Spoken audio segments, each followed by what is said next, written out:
Well, the main question is, were MI5 operating any of these homes for the purpose of allowing illegal acts to take place? The only person I knew personally in the services was Oldfield, and he went there.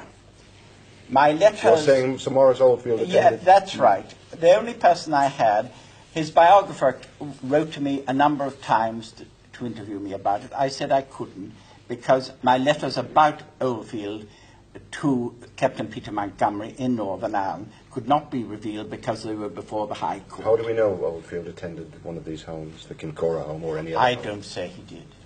We thought you did. You just said Oldfield went there. No, he went to Northern Ireland, not to one of the homes. and he was involved with a group. Sorry. He had been interviewed in, Anthony Blunt had been interviewed in Oldfield's flat when Oldfield was in the United States. Mm-hmm. I had seen Anthony Blunt the day before he made his confession. I was very much involved with Anthony Blunt at this time because, as you know, his closest friend in the Secret Service was, in fact, not a man, but a whole family of people who got this, was supposed to be the greatest deception of the war, deceiving the Germans, which I was involved with, and whose family, Thomas Harris, of course, is today dead. His sisters are still alive. His sister, of course, was the most famous of the J3, Enriqueta, the spies. She's still alive, one of my closest friends. So I knew all this group from the war, from the Minister of Information down. I am only concerned that the security services can use the law courts for gagging writs. I think that's actually a separate matter. I mean, before we move on to that, perhaps, Mr. Ramsey, just outline for us as carefully, obviously, as you can what actually Mr. Hubbins is referring to here. What is the Writ? Well, I mean, it's obviously I'm talking about the Kincora alleged scandal. Kincora. Well, roughly speaking, Kincora was a boys' home under the control of Belfast City Council, I think, which was run by a group of the staff became, the home became run by a group of Northern Irish militant Protestants who were also homosexuals.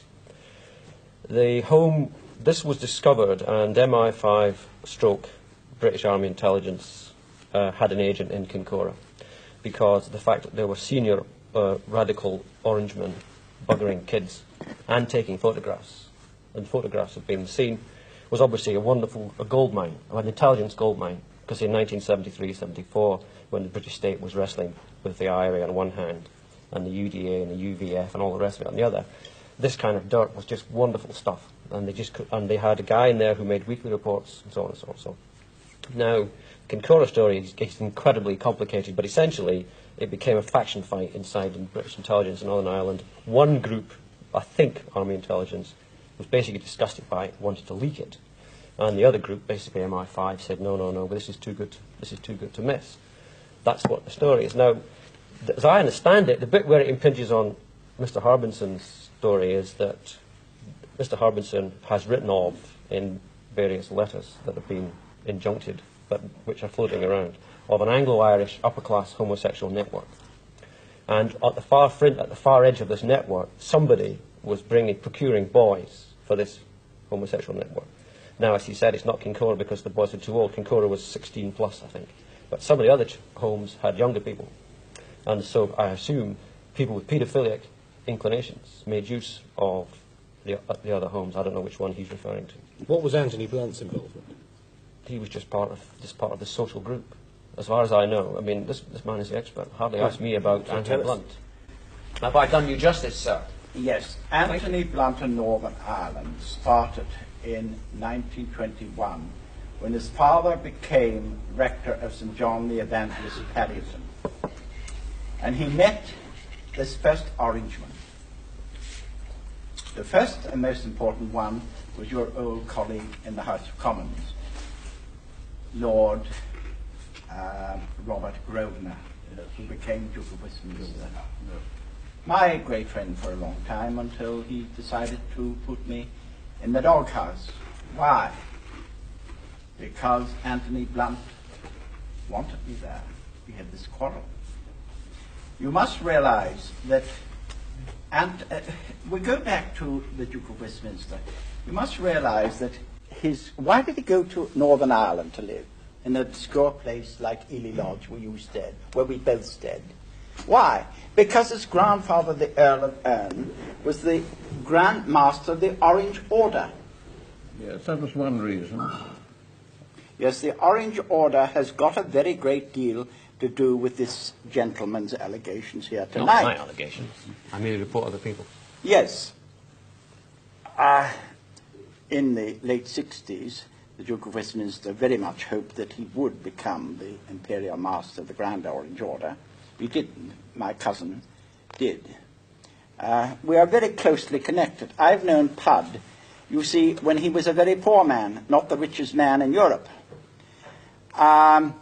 There's all this part of Anthony Blunt had to be protected.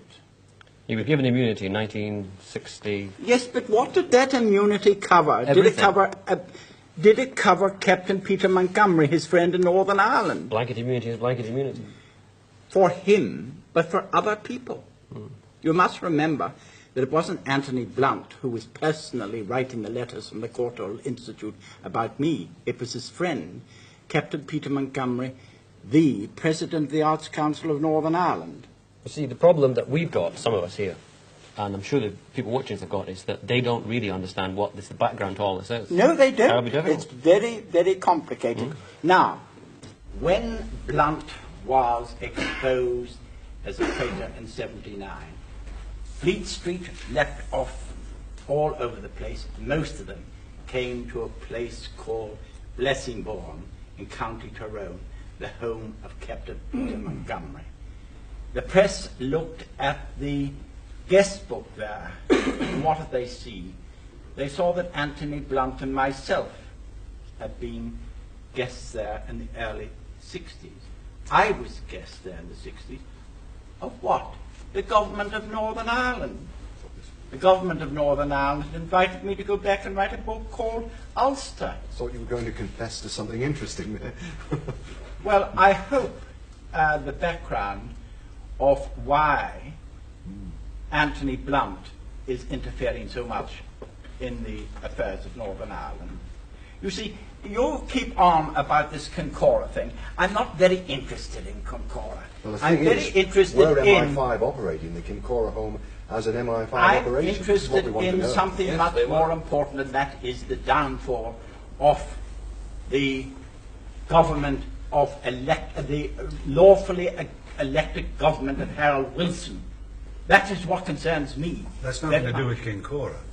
It concerns the same people in Northern Ireland who wanted to see Wilson out. Those cabinet ministers who wanted to see Wilson out came to see me. Name them. I will not name them. They will come out. Their letters are... In a year's time, we won't even have this programme. Name them now. It's probably your last chance on television. No.